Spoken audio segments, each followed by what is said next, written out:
Hey guys, this is Thrift Hunter for you out here in sunny Southern California. Going to show you guys my garage sale finds for the week of 23rd and 24th of March 2012. I hit an estate sale yesterday, and then there wasn't a lot of people out, and didn't advertise any jewelry or anything like that, but I got there and there was pretty much all they had was just a bunch of jewelry, so got some pretty good stuff, a lot of costume there. Went to a couple garage sales on Friday, got some cool stuff that I'm going to show you. And today I went out to some community garage sales in the area. There's like 3 or 4 of them. Picked up different things at different garage sales, and I'm going to show you guys that in a minute. And we got here something that all you pickers out there need to have one of these. This is an acid test kit for all your precious metals, your gold, your silver, platinum, whatever else you need. You have to have one of these. You have to have one of those. You need to get one of these, pocket scale. You want to know how much your gold and silver is worth. This is a good thing to help you do that. Here's a loop. This is good for reading small hallmarks, things like that. I'm generally pretty lucky because I can see things that other people can't. And I'd like to make a shout out to Terminal 99. Will, I like watching your videos. A lot of good stuff out there. And the English Picker. I like watching the stuff from Britain. You get a lot of different things, a lot of 9-karat gold, things like that we don't really get out here. So I like watching those. Good shout out to you guys. And let's go ahead and show you what we got. Alright guys, first up we've got this nice little choker necklace here. This is a piece of costume jewelry, and it's kind of a nicer piece. All the little rhinestones are all there. All the little pearls are still there. And this here was at the estate sale on Friday, and this was $2.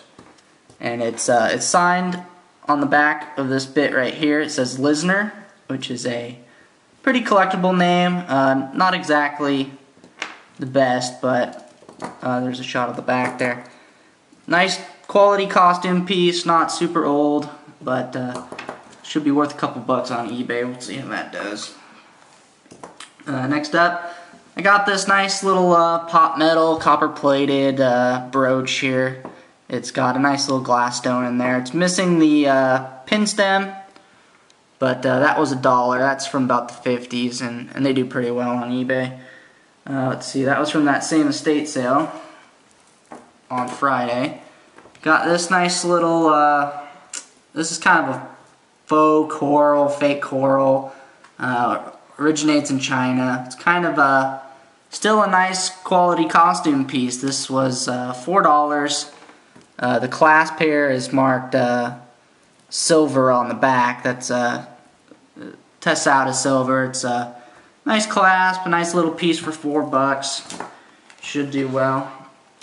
I picked up these Native American little patches here, and didn't know much about them. I really still don't know much about them, but they're nice pieces, nice leather, nicely made. This one here, this flag one, is a nice hand stitching in there. It's kind of sloppy, but all in all, it was $2 for all of those. I figured, what the hell.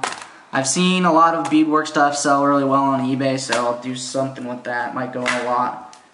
Next up, we've got this Abalone Bolo piece. I picked this up. This was 50 cents in a little baggie. The wires here, those tested out as sterling. Nice little piece. Might sell for $10 or something like that on eBay.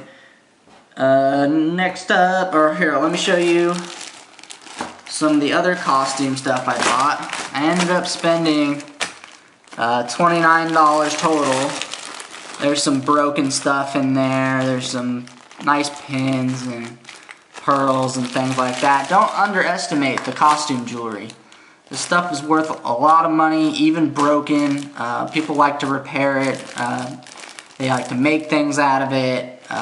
These things will go in a lot, and a lot like this, you know, I might be able to get $35 out of some of it. Pick out all the good stuff and sell that stuff individually, but never a bad idea to pick up cheap costume jewelry. So that was, most of that's from the estate. like $3 for a bag of broken stuff, 50 cents for different things. Didn't spend too much on that, so we should do well. I got this at the estate sale as well. This is a nice little brooch. Missing rhinestones, but again, people like to repair that for 50 cents. That thing's probably about 50 years old. I'll buy it for 50 cents. Moving on to some of the stuff from the garage sale. I got this here, which is a gold-filled watch band. And you see these a lot. It's marked 1/20th 12 karat gold. And you see these a lot. And worth good money. People sell scrap lots of this stuff. 1/20th the weight is 12 karat gold. So you find a bunch of this stuff for 50 cents a quarter, it adds up. It's worth almost $1 a gram if you have some really nice stuff. Alright guys, so we got these sterling silver and rhinestone earrings right here. These leaf design. These are from like the 40s or 50s. These are pretty collectible. These are marked CA sterling on the back there. Not sure if you can quite read that, but those are good. I'll put those on a lot on eBay with some other sterling stuff. Those will do pretty well. Next up, we got this pretty sweet looking skull ring. This is a solid sterling silver, and let's see if I can get something. I don't know. Here's my thumb here. It's huge. It's about a size 10 ring. And I walked up and I said, how much you gotta have for this ring? Saw it on the table, you know.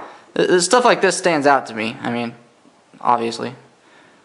He said, I gotta have $2 for that one, you know, that's a good one.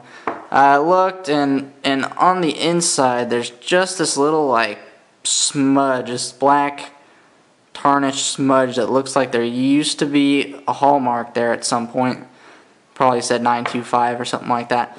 So they said, yep, $2, no problem. Got this home and tested it, and it is in fact solid sterling silver. That weighs 17.9 grams. It's a good eBay item. You should do pretty well on that. Same garage sale, got this pretty cool ID tag here. It says Luis, about World War II. And the cool part is, on the back here, it is dated, and see if I can get a shot of the date there. Dated 1941.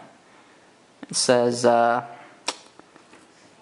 4/12/41. See if I can get that for you.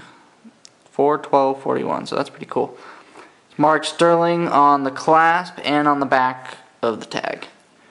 So that was a good find. That was grouped with these earrings and these pins here for $2, and this was $2, so I paid $4 for this group here. Alright guys, so we've got these two gold pins here that I got. Almost the same pin, and they're marked on the top there. It's going to say SCWS, and it's just some church thing. These are on a card. They were grouped with the other things. I just saw some writing on the back of one. Figured they were gold filled or something. Just worth picking up. I could tell by the color. I mean, you know, those are pretty shiny. You can see those. But on the back of this one here, it says 10 karat top. So the top of this pin is going to be solid 10 karat gold. I already went ahead and tested that, and definitely 10 karat gold on that one. For the top part here, just this gold part, the stem back and stuff like that, that's not solid gold. Next one is almost the same, except for it's missing the little writing on the bottom. The other one said LM on the bottom. And this one on the back here just says 10K, if you can see that. And each of these weigh 2 grams a piece. And at today's melt value, you know, these might be about $40 a piece. And scrap, put those on eBay. Probably do good, 35 bucks or something like that. Just a good find. If you find anything gold, you know you're going to make some money. So that garage sale turned out to be a good one. And that's it for Friday.